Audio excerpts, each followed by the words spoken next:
thank you for letting me come and chat with you guys today. I know you guys are out there doing this work, and it is just a joy to get to talk with the folks that are really making this happen.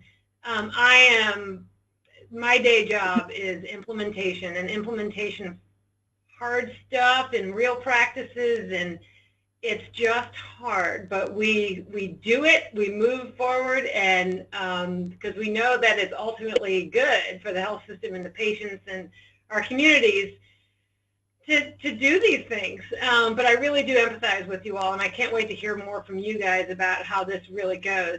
I really want, first of all, to let you guys know that we made these slides for the Stroke Advisory Council. So some of this you really know, and I'll go through that step quickly. But we did this for a group who maybe has heard of COMPASS before, but very importantly, I wanted them to know where along the way we actually collected this data and to make sure that folks in the room understood a little bit about COMPASS. But I really wanted to start, even with that group, reminding everybody there's a national effort, this Million Hearts campaign, which funded so many studies, large studies like this, and other kinds of studies on preventing cardiovascular disease, the work that we're doing in stroke. But there was this whole effort to say we need to take taxpayer money and really put it into cardiovascular disease treatment and prevention, because this is one of the largest issues going on in our country. Yes, it's a huge expense, but of course it's causing a lot of morbidity and mortality. So there's this massive effort going on, and COMPASS is really just part of that. But with that comes a very strong message that this kind of stuff can only be done when public health and clinical medicine come together. So if we're going to really address what's called the ABCs, and there's aspirin, cholesterol, blood pressure, and smoking, and all these other things that are wrapped up in cardiovascular disease, has to be a combined effort with public health and clinical medicine. And most of you on the phone have probably been trying to bridge those two worlds for a lot of your career. Certainly I have, and Sylvia has. But I wanted to remind everybody about where this even started. And even COMPASS, as big as it is actually a small part of a much bigger campaign to see if we can't move our country forward. And can we combine, can we really do a good job by getting public health and clinical medicine together? So that's it. But there's a perspective piece in the New England Journal on this. This one was more specific to, heart attacks and stuff. But these are, these are birds of a feather. So I wanted to remind everybody of that. And what I did for the Stroke Advisory Council, like I said, is first we just kind of went through the COMPASS study very briefly. But I wanted them to understand the patient level participant flow, like what does the patient see? And then where was this data that we're all going to share together? Where was this collected along that flow? And so that's how we did this. Of course, we reviewed the objectives. You guys have seen these, but let's just reflect. Why are we doing this? We're going to address the needs of stroke survivors and their caregivers, connect hospitals, community providers, and agencies, and very uniquely in our project, develop this e-care plan. This is new. This is novel. Having a care plan that's electronic, that someday will be able to be used by multiple partners and clinical folks and others caring for patients, that can be dynamic, and it can change as the patient's condition changes. This is really new, and this is really cool that COMPASS is trying to do this. And it's an expectation for all of us in the future that a care plan is dynamic, of course, because everything's dynamic and the patient's condition is dynamic. But that's one thing that's really different about COMPASS. So then the other question is, why post-acute? Why are we looking at what happens to patients after they've had their stroke? Shouldn't we be looking at EMS? Shouldn't we be looking at Call 911? Shouldn't we be looking at what's happening in the hospital setting? Well, of course, we should and we have, but this study is taking that big leap to say now a patient's actually transitioning back into their communities, back into their primary care settings, and what do they need? So again, this is unique that we're having this major focus on on the post-acute phase. And why is that important? Well, half the stroke patients in North Carolina are discharged directly home after they've had a stroke. And as you can see, many of those, 44%, cannot ambulate or walk independently. Less than half even have their stroke risk factors assessed. So what do I mean by that? Has their blood pressure been checked? Has their A1C or their diabetes measures been checked? Have they, had some kind of routine analyses and assessments to make sure that things are under better control so that we can prevent a repeat stroke?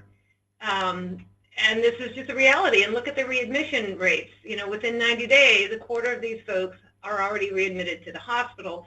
And I am sure everybody on this phone knows how critical that is, how hard that is on families when that occurs, and patients, the additional risks that patients, endure by going back to the hospital, and of course the expenses to our healthcare system. So that's why this whole grant was put, to focus on post-acute. We've got these issues in the post-acute setting, so let's go for it. So here's what we showed the Stroke Advisory Council about the participant flow. We just made sure they understood that patients are recruited at their hospitals, so if someone has a stroke, they're identified within that setting as best as possible. They get these wonderful materials in their blood pressure log. They meet wonderful people like PACs who start these initial assessments with the iPad. The 2-day call happens.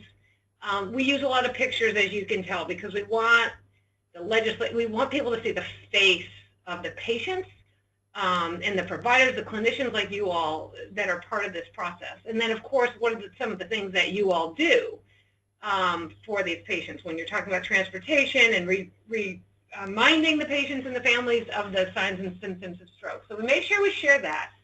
And then we share a bit about the 7 to 14-day visit. And again, I think these pictures are just worth a million words. You're really going over what kind of stroke did I have and where was it? Where in my brain was it? How does this make sense to a patient about what happened? What are the deficits that you all are picking up that a regular quick exam may not be picking up? What are the specific stroke things that we can pick up in this critical 7 to 14-day visit? So we make sure we chat and share that with folks when we talk about Compass. More again about the fact that there might still be outstanding cardiac monitoring, and maybe this patient has atrial fibrillation and it hasn't been figured out yet. Maybe that's why they had their stroke. So what is the additional tests and things that still need to be followed up on after the patient goes home?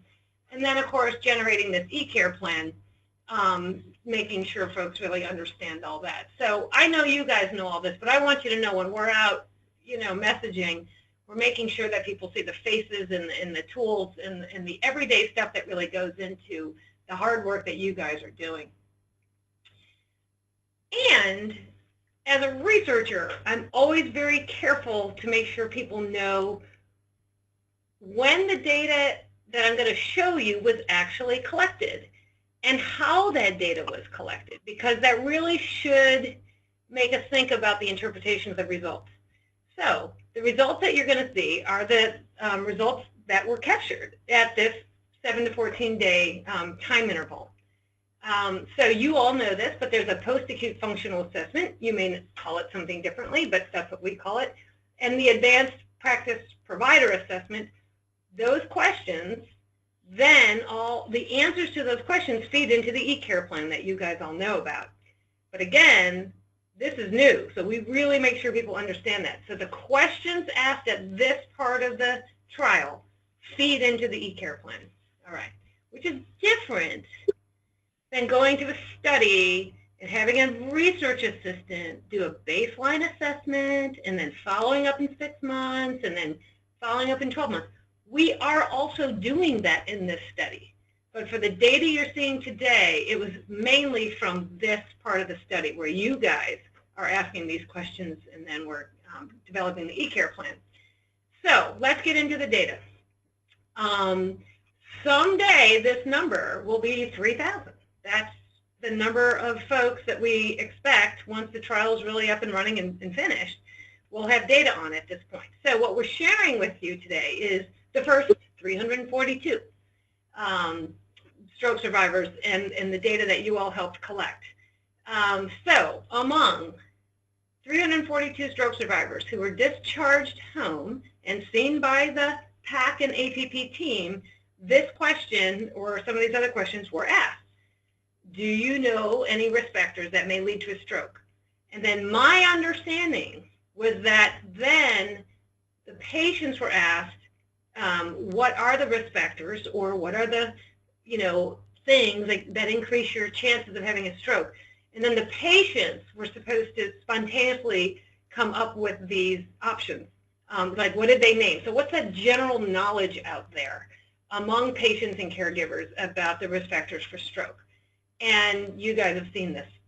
And then, a few other questions. But anyway, that's where this data comes from. So first, I'm going to show you the data from all 342. And this is simply how we're going to, show this now. So among those folks who were asked that question to list their risk factors, 217 noted that high blood pressure was a risk factor for stroke, 64%. And I'm going to give you just kind of this is my N of 1, kind of how do I feel about that number, but of course I would love to hear what you guys think about that number. That's not terrible. Could it have been 80, whatever, but I felt better if it was 80, yeah, maybe, but, that's not terrible. Kind of like that half, glass half full or empty. If you flip this on its head and say that, well, I'm doing quick math here, 46% or 36% didn't know it, 36% didn't know it, yeah, that feels not so great. I mean, these patients just had a stroke, right? They're 14 days from having a stroke. So let's look at some more. 95 chose or noted smoking as a risk factor, so only 28%. This is more concerning to me. I would kind of hope that we have a general knowledge base that smoking puts us at risk for these types of things, but again, that's just my reflection. 21% noted diabetes as a risk factor. We're asking all comers here, not just those with diabetes, so that is what it is. 43% noted high cholesterol as a risk factor. That felt a little low to me. Only 6% noted atrial fibrillation as a risk factor. That doesn't shock me too much because not that, you have to know what atrial fibrillation is to have been able to then said that, remark that way.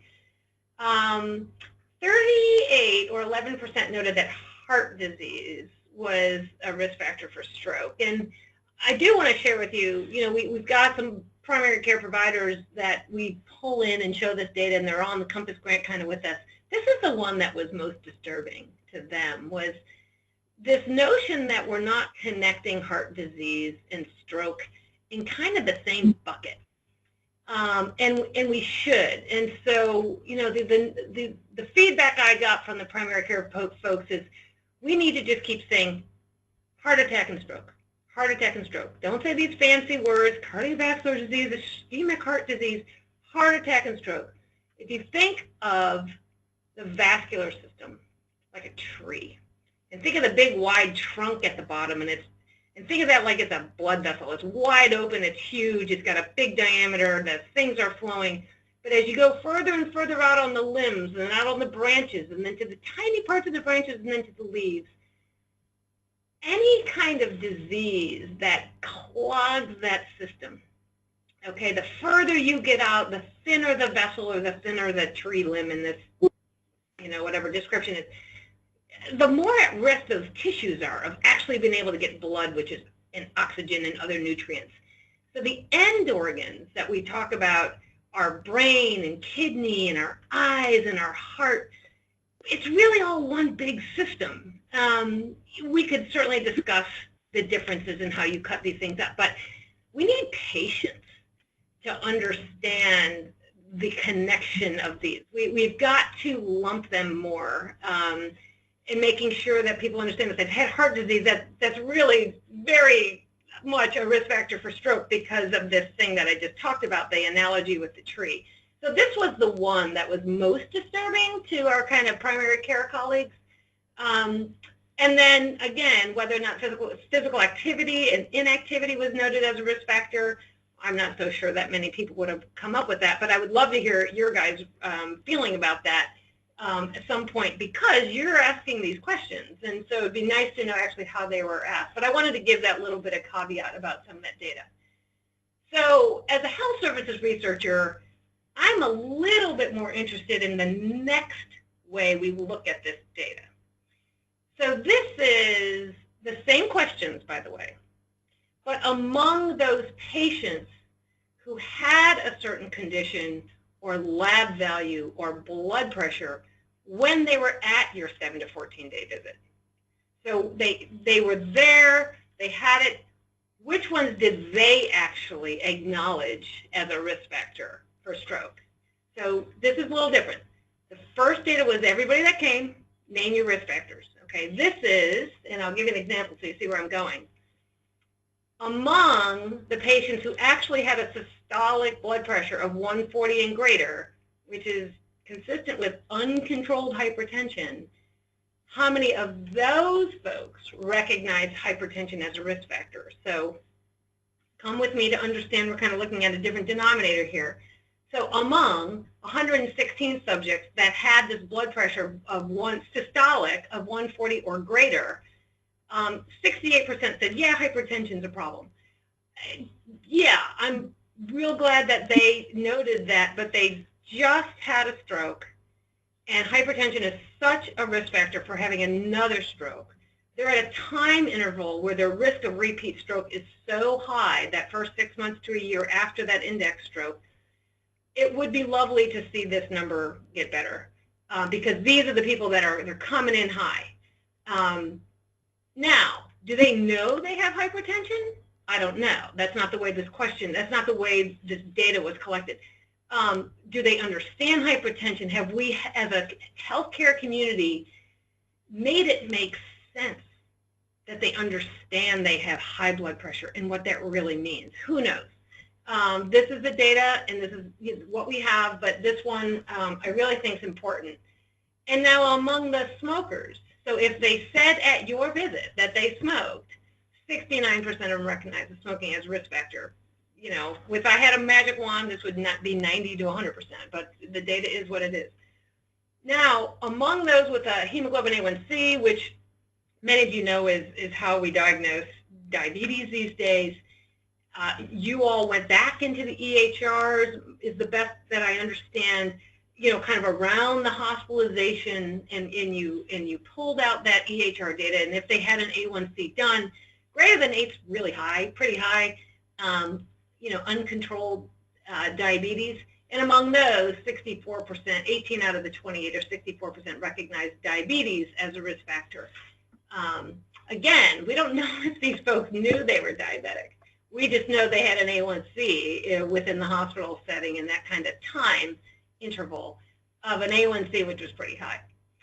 And this is the same kind of data. So here's among those with a history of atrial fibrillation, 11 or 29% of these recognize that as a risk factor. So you're probably going to wonder, well, I didn't ask about AFib at that visit.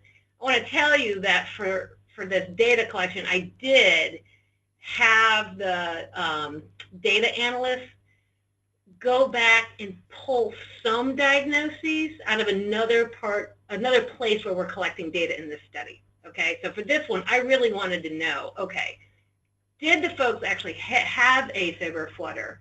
And then did they acknowledge or recognize or state to you all that atrial fibrillation was a risk factor for stroke? This needs to be a lot higher. And I am not asking you guys to do this. We are sharing this data so that we have a sense and we can learn about how things are in our state so that we can go back and think about this partnership between public health and clinical medicine about our responsibility to message this differently, better, smarter, some way so that we can protect these patients better. This one was very important to me. And again, this thing with heart disease. So I went back, and you can see what we called heart disease in this enrollment visit way back when they were enrolled initially. So if they had coronary artery disease, or if they had heart failure, if they've had actually, you know, an MI or a heart attack, and then if they've had valvular disease, that turned out there's only 3 of those in this set. Among those, 89 what percentage of them had recognized heart disease as a risk factor for stroke, and it was pretty low, and that shouldn't be that shocking based upon, kind of what we already talked about. LDLs, again, y'all helped us go back into the medical record, pull out the LDL, and among those with an LDL greater than 100, 56% recognized high cholesterol as a risk factor for stroke. Obviously, it would be nice if that was higher. And then we asked this, issue of low physical activity versus moderate versus high, and folks are just not connecting the idea that their low level of physical activity might be a risk factor for stroke. And I'm not sure that many people make that connection, but there's where we can also improve, right, and see what we can do as an overall health community, healthcare workforce to enhance some of this knowledge. Now I want to show you in two different ways, but bear with me, what our blood pressure data was. So this is the blood pressure that you all got at the 7 to 14 day visit. So here's, this is fresh. This is the blood pressure when they're kind of right there with you. I have the actual numbers up in the little box to the upper right. And let's just focus on a few things here. We did have some missing data, so that means 7.6% of the time there either was not a blood pressure or somehow it just didn't get into our data collection system. So that's what that 7.6% is, and I have that kind of way over to the right, that empty box. But, there's a sizable percentage of folks that are coming in with these high numbers, like I said before. So the stage 1 hypertension, 140 to 159 systolic, 25% or 87. An actual raw number of 87 people. And then 29 people, or 8.5%, were stage 2 hypertension, 160 or greater, which is getting up there. Now I'll show it to you a little bit differently, because again, I like to be really careful about my numbers and my denominators when I'm sharing data with people. As I shared, there were a number of missing. So what you're going to be seeing going forward is just among the 316 people who we had a blood pressure for. That's what you're going to see in this different kind of graphical form frequency distribution going forward. So you've got your systolic blood pressure. I don't have diastolic here. We're just focused on systolic for this talk. Going up there on the y-axis or on the side, and then the x-axis is participants, and this is just a range of the different systolic blood pressures that we saw. So certainly some people were coming in 90, these people are 100, 110, nice and normal. Our overall mean of this whole group, if I took all their systolic blood pressures and averaged them, was 135, and we used something called standard deviation there statistically to show kind of a spread of the numbers around that mean. And then here's, if I look at that 316, where we actually had a blood pressure, 116 of these folks, or 34%, were 140 and above at that visit. And the same data here with even higher, the stage 2 hypertensive, those 160 and greater were, if this was a brand new patient, you'd really be thinking of starting them on 2 meds, and really getting going and not waiting too long. But these folks, again, they just had a stroke.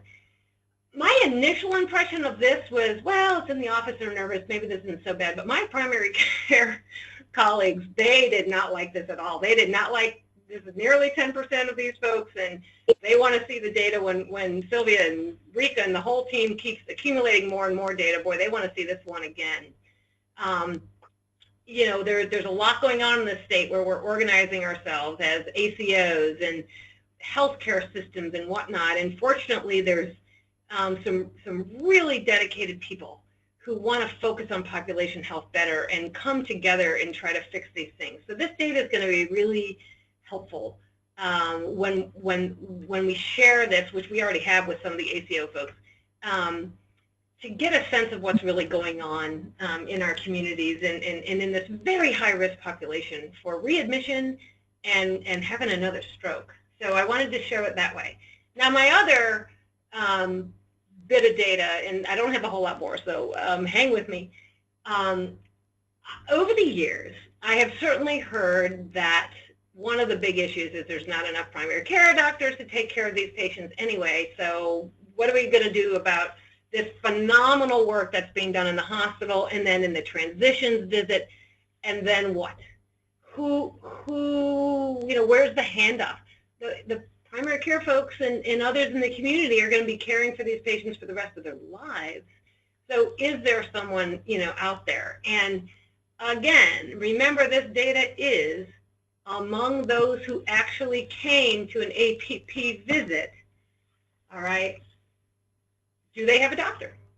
And we word this in a way the best we can to try to get them to understand what that kind of everyday doctor is, who, flu shot, whatever, physical exam.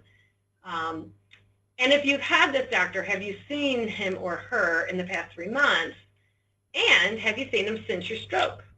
All right, they're at the APP visit at 14 days. Have they also seen their primary care doctor during that same time interval? That's busy.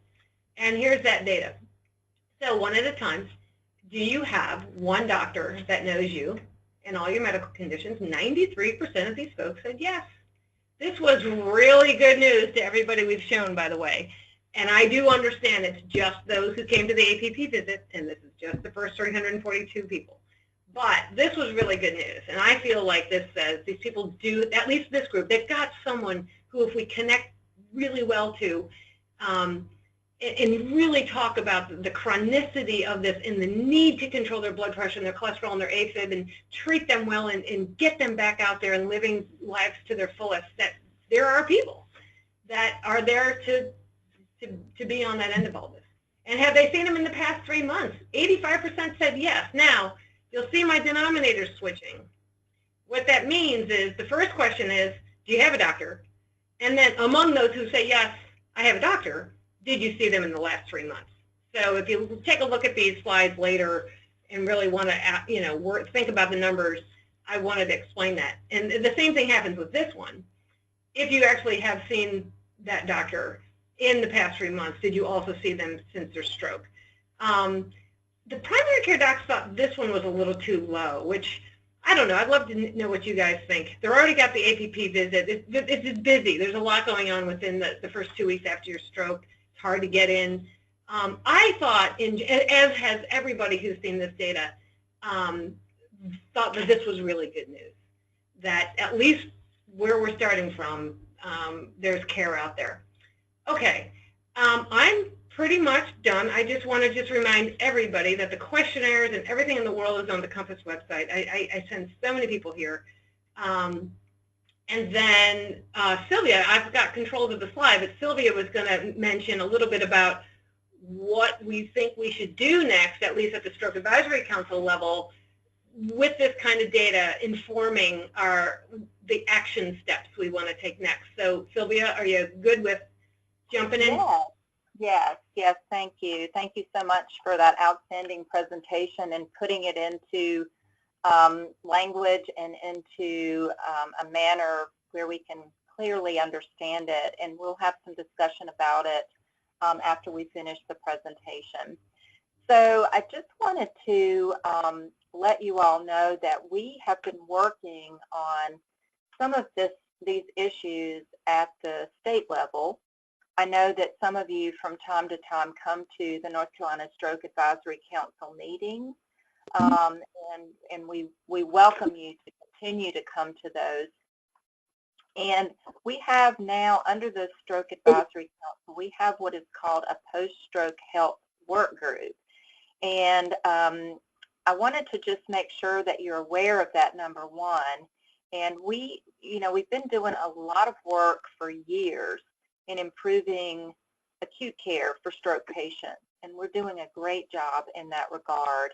And then after that, we started working very intentionally with EMS and bridging the gaps between pre-hospital and hospital care, and now that's all going really smoothly.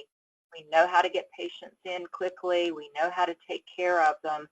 And then, as you all know, moving across the continuum, we're not doing as good a job as we could be doing and should be doing as we transition patients out of the hospital and back home and into their communities.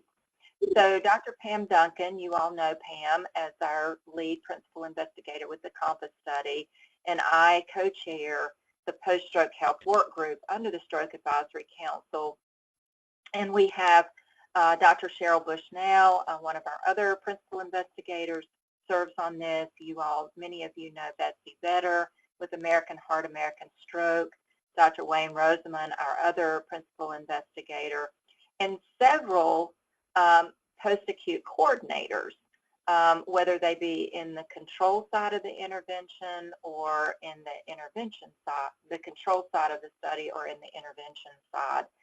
So just wanted to make you aware of that and let you know that you can see the slide here on the webinar, hopefully, that we have come up with 3 basic recommendations because we had to come up with some things that were actionable to present to the Stroke Advisory Council and hopefully this summer onto the Justice Warren Heart Disease and Stroke Prevention Task Force, which is our advocacy group to help us get funding to continue to move our important stroke work in North Carolina forward.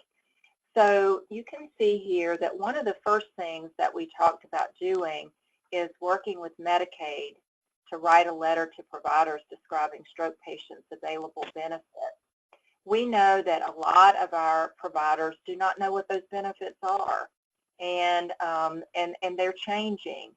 So we have had a couple of meetings already with the director of Medicaid about this activity, and we'll be moving that forward. And as Dr. Halliday said, you know, there are a lot of our patients, the data is showing it, that don't understand and know how to manage their risk factors for stroke. And they don't know and understand that heart disease and stroke are related. And so we want to work on some key messages for providers to be used as we train them and be posted on the Start With Your Heart website and shared widely so that we put these messages into simple terms that patients can understand and that we train them on this messaging. And so from there, it led to us realizing that there are other folks out there, there are other organizations and entities and individuals that are doing some work in this regard, like the ACAS and other groups. So we decided that what we really need to do is develop a strategic plan to educate providers, and not just primary care providers, but other post-acute providers, just like you all in the COMPASS study as PACs and APPs. You're working with home health, you're working with outpatient, and you're working with lots of other medical providers as well as community-based providers that we're all messaging the same on managing blood pressure and on secondary prevention. So we just wanted to make you aware that this work is going on at the state level. We have been working really hard to come up and narrow down these recommendations. And right before we had the last Stroke Advisory Council meeting on May 23rd, during which we were charged with giving a report, this early COMPASS data, this preliminary data came out, and Dr. Halliday was able to present it just at the right timing point. So we just wanted to make you all aware that this is work that's being done at the state level too. I don't know, Dr. Halliday, if you want to make any closing remarks before we move into some questions, answers, and discussion. No, I can't wait to hear what folks can contribute to all this, and you know, the real front lines folks. Your ideas, obviously we can't solve everything on a single phone call, but man, you know, just email me, email Sylvia, and just, you know, what are your thoughts? What are the local things that might need to be done instead of necessarily the big statewide things? Or, you know, I'm a big believer in the regional, local improvements happening and then connecting across the state. So I really want to hear from others, Sylvia.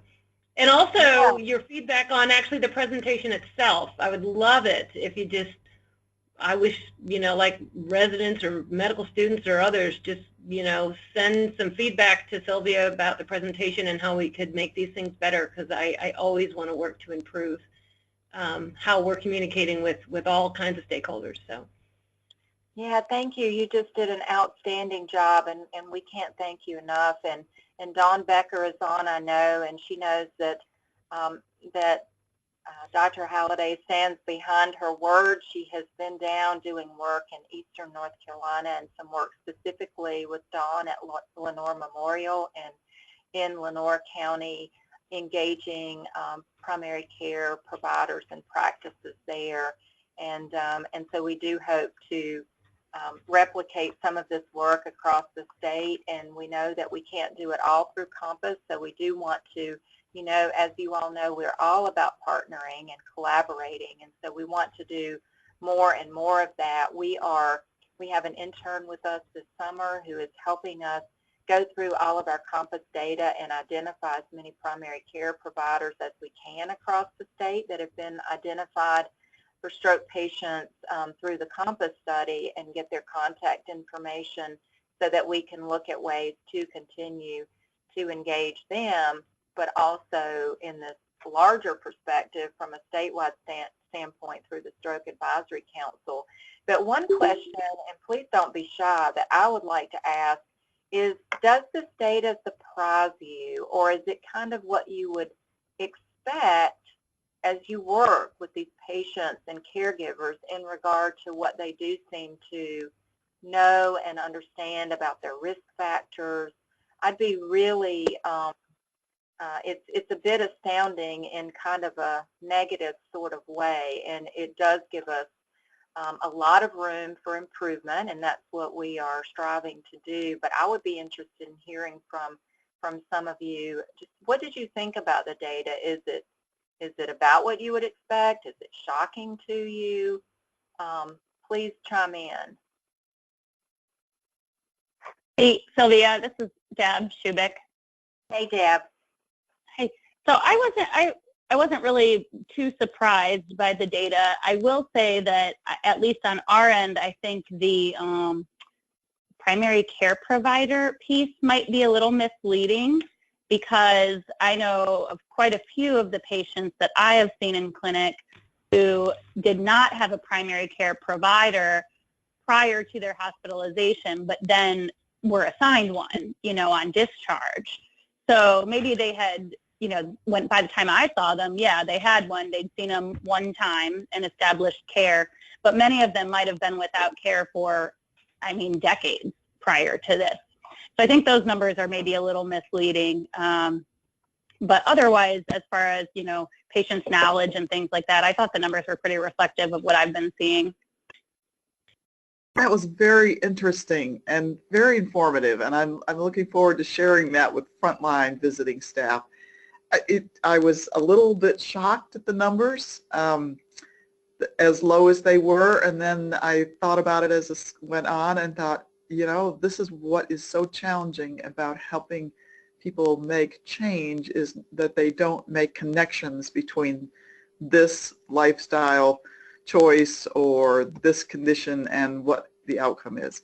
So actually, the more I think about it, maybe I'm not surprised, but it gives us such a big challenge to get the message clear and help patients connect the dots between, well, I'm speaking as a physical therapist, that physical activity and prevention of a second stroke and things like that. So we have a lot of work to do.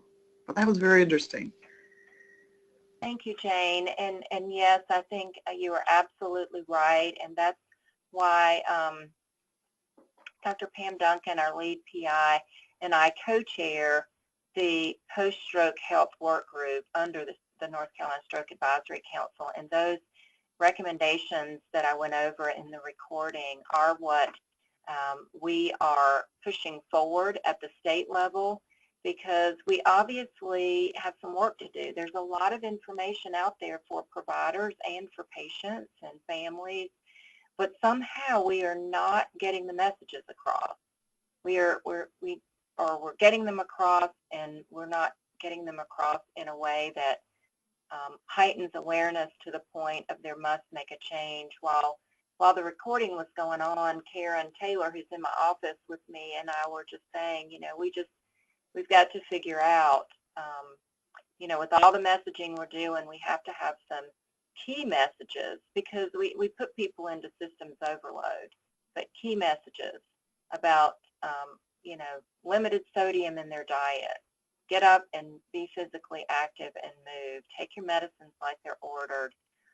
And, blood pressure control is just key. And you saw in the statistics how many patients were coming back to the 7 to 14-day visit and still had elevated blood pressures with systolic over 140 and almost 10% over 160. And Karen and I were looking at each other and we were like, okay, if the statistics are so good for all these folks having, the lion's share of these folks having primary care and having seen their primary care provider within 3 months of their stroke, then why is their blood pressure still high? So, there's work on both sides, I think, on the provider side and on the patient side to get these numbers and percentages better. And again, this was very early. It was based on 342 patients enrolled, and again, now we have over 3,000, so we'll be looking at this on an ongoing basis. But before I share anything else, are there any other comments? Thanks so much, Jane, for chiming in. Another thing I was thinking about, do you have any information on whether patients were bringing their log of their blood pressures in to their visits so they could get a better sense of what their blood pressure is on a daily basis? Are patients following through with their logs?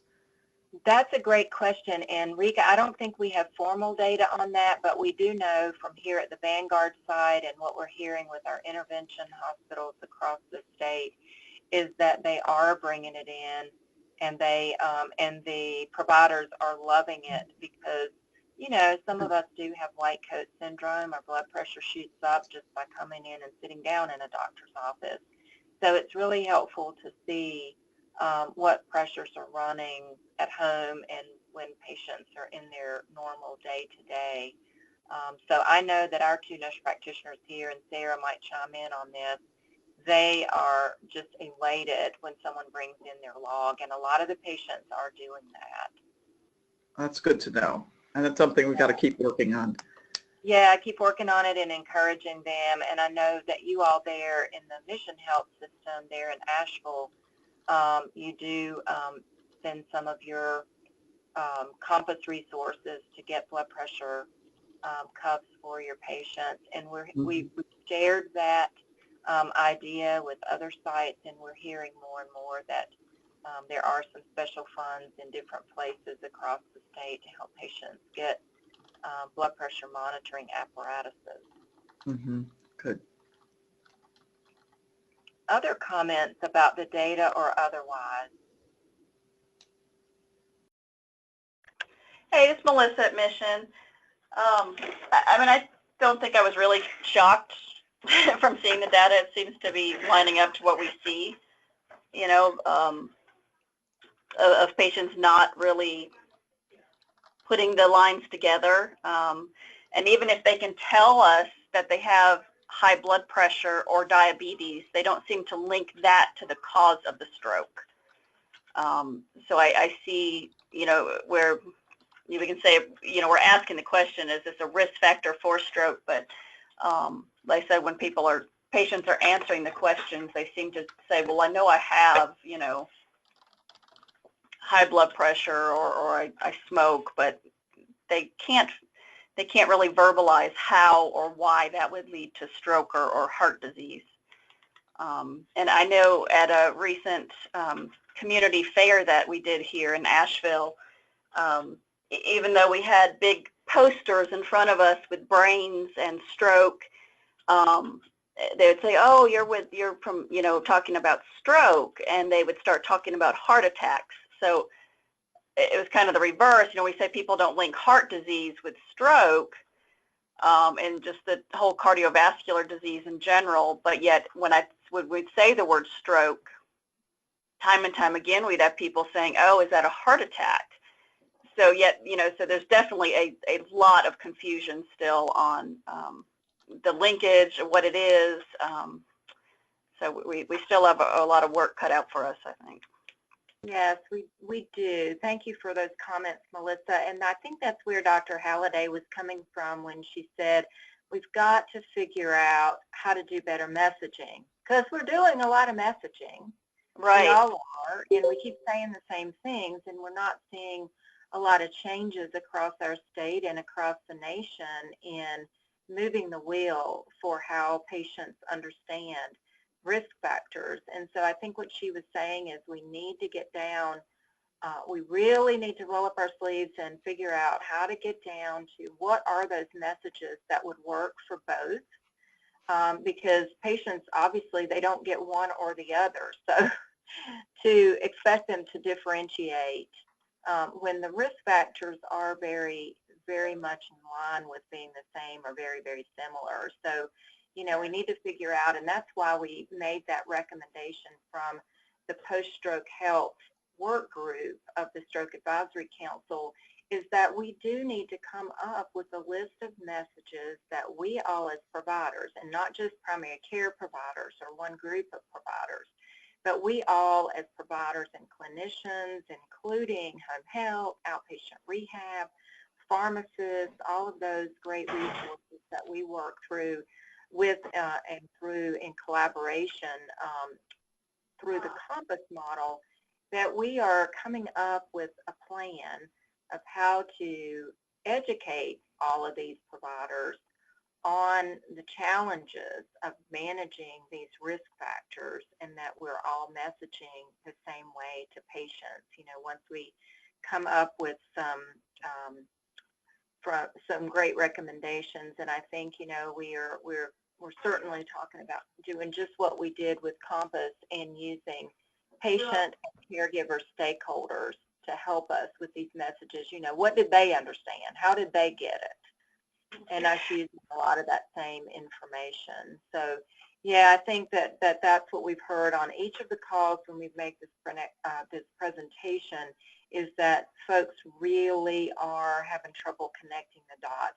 Even if they understand they have a risk factor, they don't push it the next part of the way and connect that dot with, oh, I have this risk factor. Oh, my goodness, this could cause me to have another TIA or stroke. Exactly, and that's what I think. And I really think it boils down to not trying to educate our patients during crisis. So, you know, I think patients come in with a complaint to their primary care doctor, and the doctor tries to take 5 or 10 minutes maybe, and that would be a long time, you know, to educate. I think it boils down to really somehow focusing on our healthcare, getting more general healthcare classes, whether that be in high schools, you know, and I don't know where all we can reach them out. And I know we do basic stuff in community centers and that stuff, but I think going back to the very basics of healthcare knowledge, health literature, health knowledge, health, you know, of understanding that. Like, example of my mother, she has diabetes and she's been borderline hypertensive for a few years. And her doctor finally said, you know, I'm going to start you on this blood pressure medicine. And she said it, you know, and she was trying to explain to her, because she has diabetes, I want to protect your kidneys. So I don't want to just let your blood pressure keep running high, because it can, you know, it can really affect your, with these combinations, can really affect your kidneys and other organs. What my mother's take home was, I'm taking a pill for my kidneys. And she would say, it's my kidney medicine.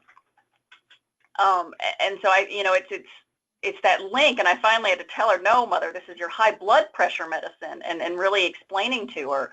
And I don't know, it's like, I think just taking their time, those 5 minutes in a doctor's office is not going to change this. It's not, you know, and then, you know, education, where I think where Compass is helping is we are spending 20 and 30 minutes, you know, with a nurse, with somebody who's sitting down and slowly explaining and getting to where's their knowledge and getting to their level, whether it's starting at, you know, point 1 or, okay, they have some basic knowledge, let's expand on that. It's really going to boil down to us, we need to have these care coordinators, healthcare educators, more people that can sit down with patients and discuss it with them.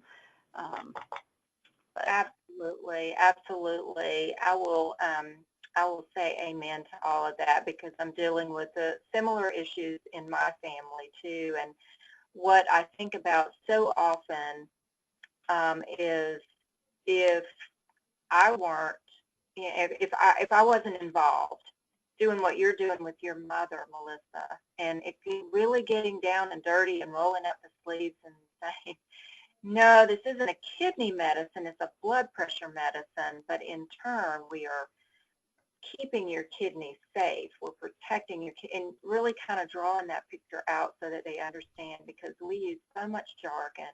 Right. Big, high, fancy words like AFib. It's like, what? What is that? You know, it's good answer. If you asked her, do you have high blood pressure? She'd say no.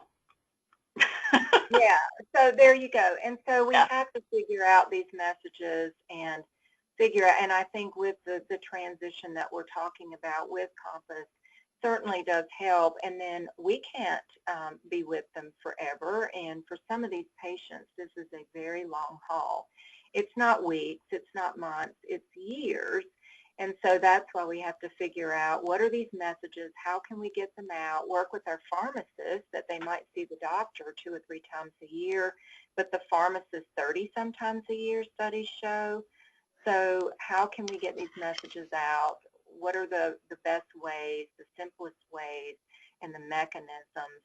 So that's something that through this post-stroke health work group, and actually Melissa Robin-Jones serves on that, and you have attended one of those calls as well. So those are the kinds of things that, you know, we need to keep putting our heads together.